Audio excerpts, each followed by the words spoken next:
Assalamualaikum warahmatullahi wabarakatuh.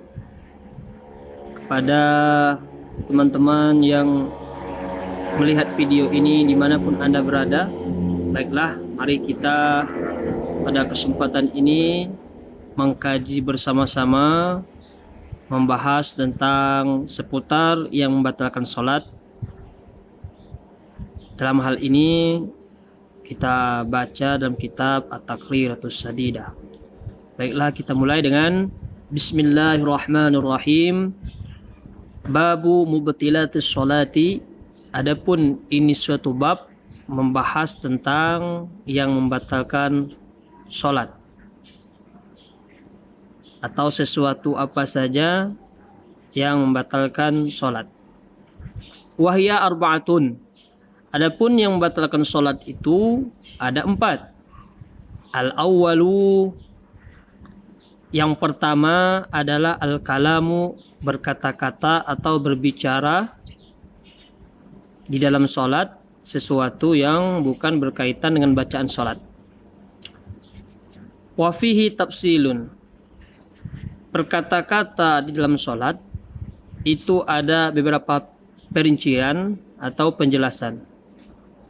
Alif, iza kana katsiran, apabila ada dia berkata-kata itu banyak di sini artinya arba'a kalimatin fa aktsara, 4 kalimat atau lebih. Jadi di dalam sholat apabila seseorang itu berkata 4 kalimat atau lebih, yang mana perkataan itu tidak ada hubungan dengan bacaan sholat, maka itu membatalkan sholat. Kemudian kalimat di sini maknanya adalah, kalau dalam bahasa kita, saya itu sudah disebut dengan 1 kalimat. Mau itu sudah 1 kalimat. Pergi itu sudah disebut 1 kalimat. Maka kalimat-kalimat inilah kalau disusun menjadi beberapa kalimat, 4 kalimat atau lebih, maka itu sudah membatalkan sholat di dalam hukum yang kita baca ini. Yubtilu mutlaqa, maka berkata-kata 4 kalimat atau lebih itu membatalkan sholat secara mutlak. Sawaun akana muta'ammidan am nasiyan, sama ada orang yang berkata-kata itu sengaja atau lupa, maka itu membatalkan sholat. Tapi dengan catatan, yaitu dengan 4 kalimat atau lebih. Ba, iza kana qalilan, apabila berkata-katanya itu sedikit. Yang dinamakan sedikit di sini adalah aqalla min arba'i kalimatin urufiyatin, kurang dari 4 kalimat menurut secara kebanyakan uruf. Fayubtilu, maka batal salat, iza kana muta'ammidan, apabila dia berkata-kata itu yang kurang dari 4 kalimat itu sengaja. Sengaja baru batal. Tapi seandainya dia berkata-kata sedikit itu lupa, maka tidak membatalkan sholat. Dhabitul kalamil ladzi yubtilu sholata. Adapun ini penjelasan perkataan yang dia itu membatalkan akan sholat. Perkataan yang bagaimana? Maksudnya di sini adalah wal kalamu sholihu li khitabil adamiyyin. Dianya pembicaraan yang baik yang ditujukan kepada manusia. Masailu fil kalami fi sholati. Adapun ini beberapa masalah dalam berkata-kata di dalam sholat. Nomor 1, la yubtilul kalamu qalilu fi salasati halatin. Tidak batal berkata-kata yang sedikit di dalam sholat pada 3 keadaan. Nomor 1, ini perkataan yang sedikit ya. Kalau perkataan yang sudah lebih dari 4 kalimat atau lebih, lupa atau sengaja tetap batal. Namun kalau perkataan yang sedikit Maka dalam 3 keadaan ini tidak batal. Luar keadaan ini maka batal sholatnya. Nomor 1, iza kana nasiyan. Apabila ada dia itu lupa. Seorang yang berkata-kata dalam sholat, yang perkataannya itu tidak ada hubungan dengan bacaan sholat, kalau perkataan itu sedikit dan dia lupa, maka itu tidak membatalkan sholat. Yang kedua, iza kana jahilan. Apabila ada orang itu bodoh, tidak tahu tentang yang membatalkan sholat. Tentang berbicara yang sedikit itu membatalkan sholat. Dia tidak tahu. Cuman tidak tahu di sini ada penjelasannya. Yang mana penjelasannya di catatan kaki nomor 3 paling bawah. Dimaksud dengan bodoh di sini bi angkana qariba ahdi bil islami. Bahwa ada orang itu baru masuk agama Islam. Au nasya'a bibadiyatin ba'idatin anil ulama'i, atau dia tumbuh besar di suatu tempat yang jauh daripada ulama. Maka kebodohan ini dimaafkan. Tapi kalau seseorang itu hidup di tengah-tengah ulama atau sampai dakwah ulama kepadanya, kemudian dia berkata-kata yang sedikit, alasannya tidak tahu, maka itu tidak dimaafkan, tidak menjadi kelonggaran ketidaktahuannya. Kenapa? Karena dia tidak tahu di situ bukan karena jauh dari para ulama atau dia baru masuk Islam, melainkan tidak tahunya karena tidak mau belajar, dan ini tidak menjadi kemaafan.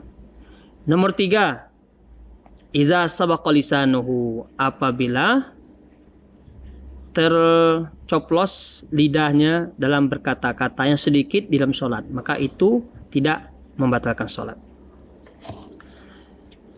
Pembahasan yang kedua, an-nutqu biharfin wahidin.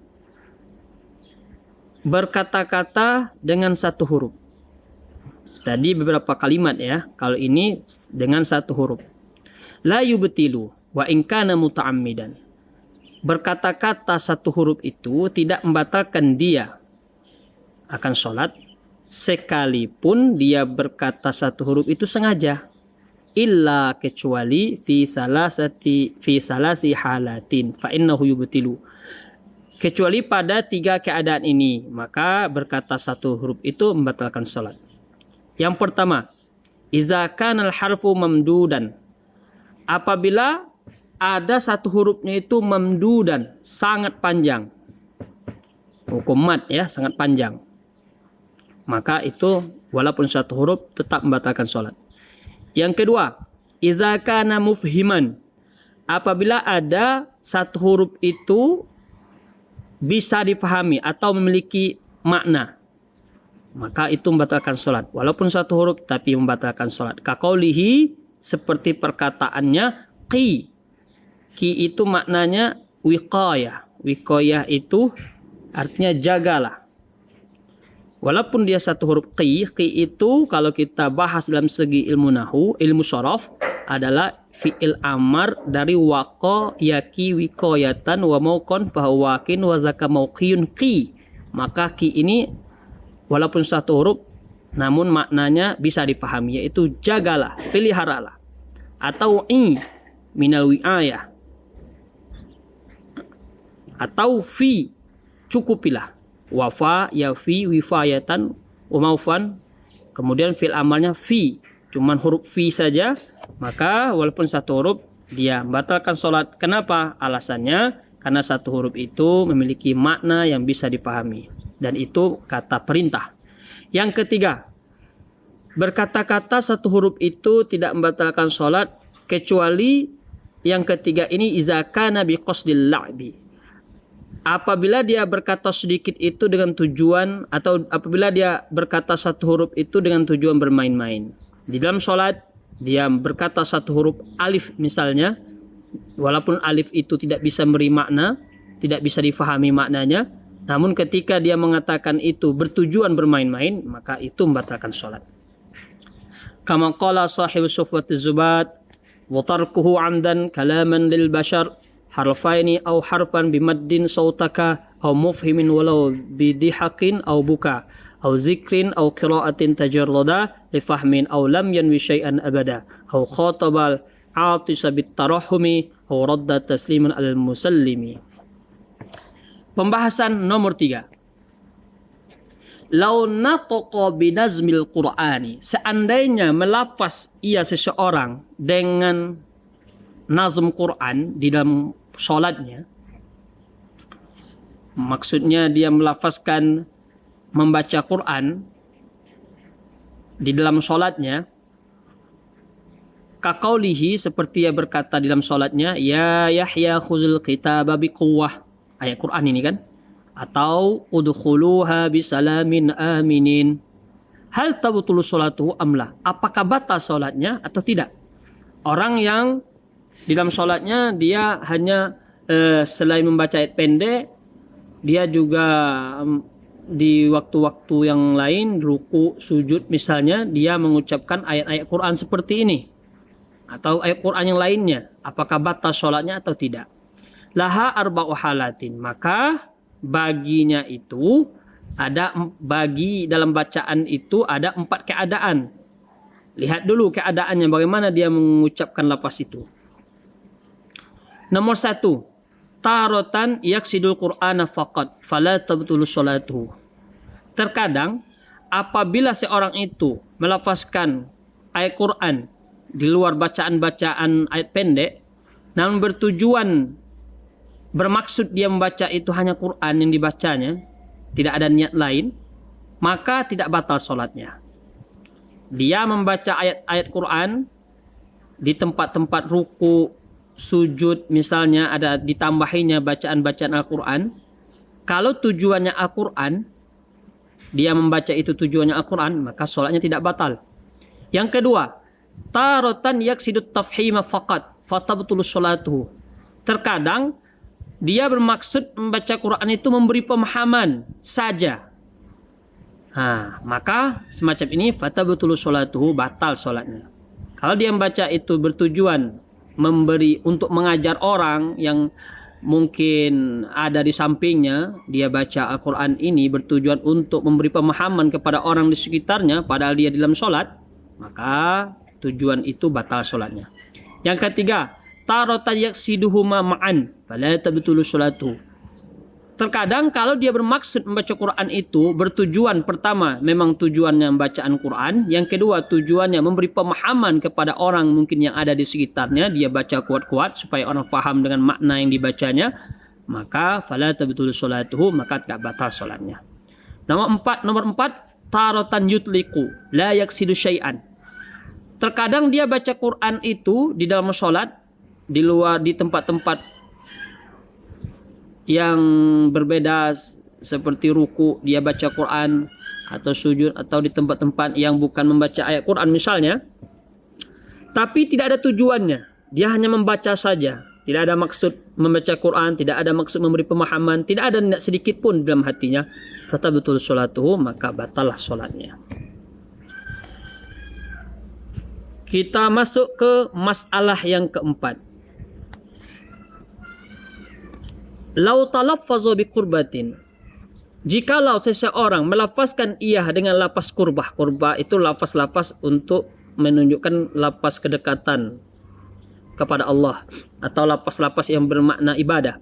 Ka'itqin, seperti lafaz memerdekakan, au ibra'in, au waqfin, atau lafaz wakaf, au i'tikafin, atau lafaz di i'tikaf di dalam salat, au nazri tabarruzin, atau lafaz nazar yang terlepaskan dalam fisolati, dalam sholatnya.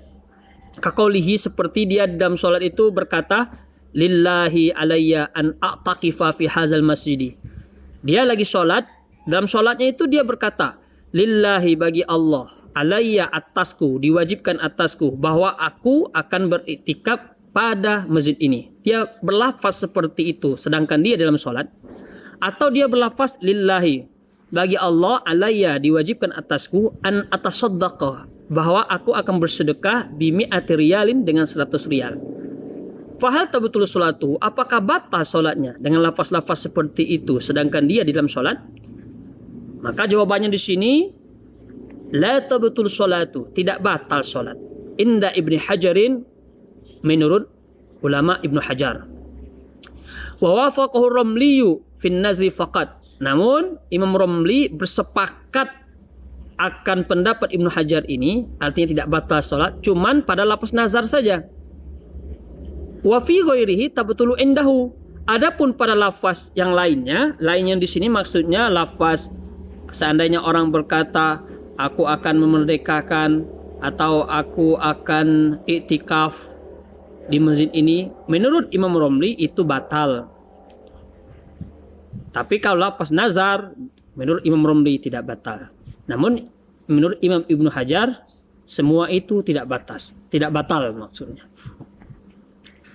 Terus masalah yang kelima. Lau tawaffaqatil qira'atu ala tanah nuhin bizuhuri harfaini fa hal yajuzu, jikalau terhenti bacaan atas orang berdehem misalnya kan bizuhuri harfaini, namun ketika dia berdehem di dalam sholat itu terjelaslah ketika berdehem itu dua huruf. Loh, ada huruf yang keluar misalnya ketika dia berdehem itu. Nyata dua huruf. Jelas nyata dua huruf ketika dia berdehem itu. Seperti itu misalnya. Namun ada nyata suara dua huruf. Nyata bunyinya. Fahal ya juzu. Apakah boleh? Jawabannya di sini. In kanatil qira'atu wajibatan. Jika ada bacaan itu wajib di dalam sholat, seperti bacaan wajib dalam sholat itu kafatihati, seperti membaca al-fatihah itu kan wajib dalam sholat, atau tasyahudul akhiri, atau membaca tasyahud akhir di dalam sholat itu kan wajib hukumnya. Jaza tanahnuhu, maka boleh orang berdehem walaupun nyata dua huruf tadi. Wa imma iza kanat ghaira wajibatin, dan adapun apabila ada bacaan itu bukan bacaan yang wajib, seperti kasurati, membaca surah-surah setelah Al-Fatihah, al-qunuti, atau seperti membaca qunut karena ini bukan wajib ya, au awil jahri bitakbir intiqali, atau menjaharkan ketika takbir intiqal seperti takbir mau ruku, takbir bangkit di ruku, takbir mau sujud, itu disebut takbir intiqal. Fala yajuzu, maka dia tidak boleh berdehem dengan menjelaskan dua huruf. Terus masalah yang ke-6. Lau kana musalli sha'iman, jikalau ada orang salat itu berpuasa, wa wasalatit nukhamatu ila hadd zahiri, maka sampailah kita buat daha ke batas zahir. Batas zahir itu batas kha, ada daha di situ misalnya. Makhrajil harfi kha, di sini hadis zahir adalah tempat keluarnya huruf kha. Wa ta'azzara ikhrajuha illa bi nutqi harfaini, maka sulitlah mengeluar daha itu kecuali dengan menyebut dua huruf misalnya, baru bisa dikeluarkan. Fahal yajuzu, maka apakah boleh? Yang mana kita sudah mempelajari tentang membatalkan puasa. Apabila daha itu sudah sampai ke batas zahir, maka kalau kita telan kembali, maka itu batal sholat kita. Batal puasa kita. Maka sedangkan orang ini kan lagi berpuasa, dia sholat. Kemudian ada daha. Dahanya itu sudah batas kha. Kalau dia telan, otomatis batal puasanya.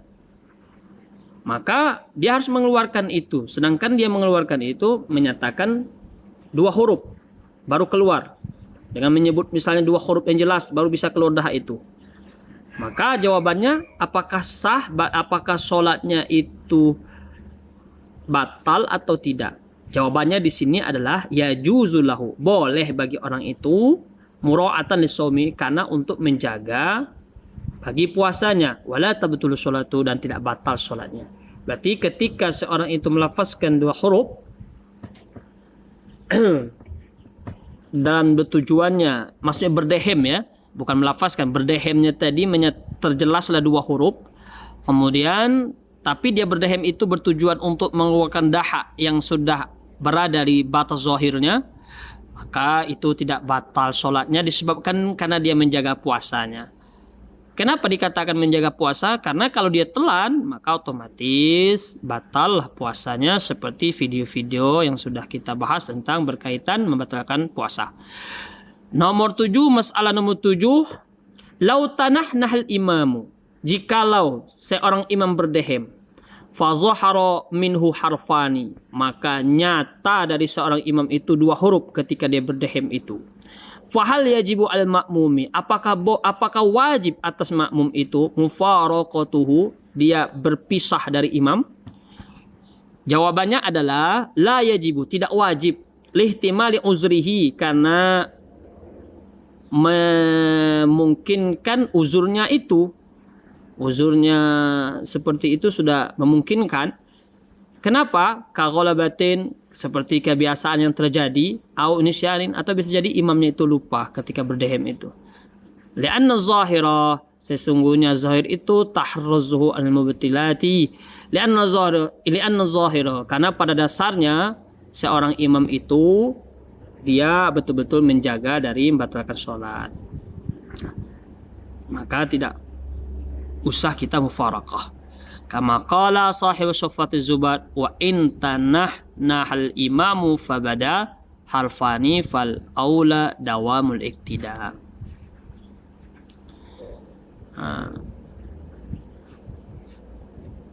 Inilah sedikit pembahasan yang pertama dari membatalkan sholat. Kalau ada kesalahpahaman dari segi bacaan atau penyampaian kurang bisa difahami atau maknanya kurang tepat, maka saya al-fakir kepada Allah mohon ampun. Kepada yang melihat video ini saya mohon maaf. Akhirul kalam, wassalamualaikum warahmatullahi wabarakatuh.